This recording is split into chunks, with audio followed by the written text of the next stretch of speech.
ನಾವ್ ಹಾಸ್ಟೆಲ್ ನಲ್ಲಿ ಇವತ್ತು ಗಣರಾಜ್ಯೋತ್ಸವ ಹಬ್ಬವನ್ನು ಆಚರಿಸ್ತಾ ಇದೀವಿ. ಆ ಹಬ್ಬ ಹೇಗಿರುತ್ತೆ ಅಂತ ನೋಡೋಣ ಬನ್ನಿ. ಸಮಸ್ತ ನಾಡಿನ ಜನತೆಗೆ 77ನೇ ಗಣರಾಜ್ಯೋತ್ಸವ ಶುಭಾಶಯಗಳು. ಇವತ್ ನಮ್ಮ ಹಾಸ್ಟೆಲ್ ಅಲ್ಲಿ ಯಾವ ರೀತಿ ಪ್ರಿಪರೇಷನ್ ನಡೀತೈತೆ ಅಂತ ತೋರಿಸ್ತೀನಿ ಬನ್ನಿ.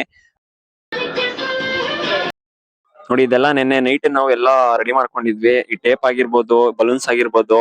ಅಂಡ್ ನೋಡಿ, ಇವಾಗ ಎಲ್ಲ ರೆಡಿ ಆಗ್ತೈತೆ.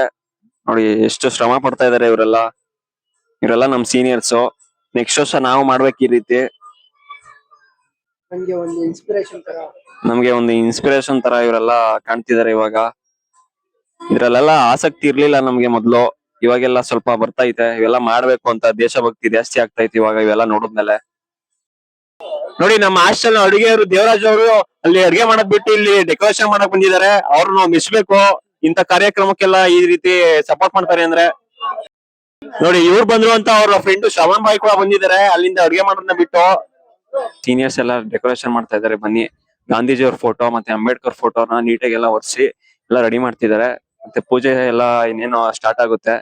ಇವ್ರು ವೆಂಕಿ ಬಾಯಿ ನಮ್ಮ ಸ್ಟಾಫು ಅವರೆಲ್ಲ ರೆಡಿ ಮಾಡ್ತಾ ಇದಾರೆ. ಮತ್ತೆ ಹಿಂದೆ ಓನರ್ ಎಲ್ಲ ರೆಡಿ ಇದೆ. ಫ್ಲಾಗ್ ಕೂಡ ಇನ್ನೇನೋ ಮೇಲ್ಗಡೆ ರೆಡಿ ಇದೆ.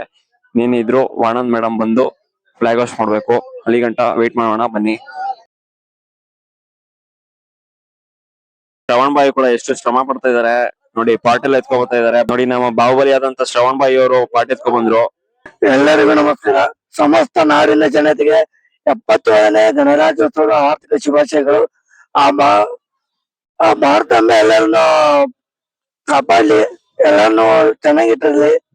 ಜೈ ಹಿಂದ್. ದೇಶಭಕ್ತಿ ಗೀತೆ ಹಾಕಿ ಅಂದ್ರೆ ಇಲ್ಲಿ ಯಾವ ಸಾಂಗ್ ಹಾಕೊಂಡು ನಿಂತ್ಕೊಂಡು ನೋಡಿದ್ರಿ ಇಲ್ಲಿ.